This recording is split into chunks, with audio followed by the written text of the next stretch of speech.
I'm Max Dalton, and in this video I'll show you how to cancel your Roblox Premium Subscription on your Apple iPhone or iPad.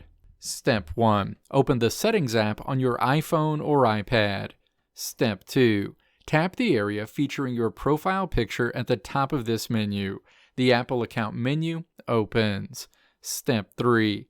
Tap Subscriptions. The Subscriptions menu is shown.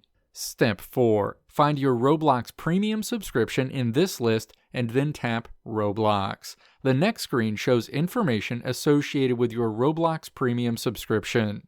Step 5. Tap Cancel Subscription. The next screen asks if you want to cancel your Roblox Premium subscription. Step 6. Tap Confirm. The next screen lets you know that your Roblox Premium subscription has been canceled and the official end date of your subscription. Let me know if this video helped you out in the comments below. If you liked what you saw here, click the video links on the right side of the screen to check out another video.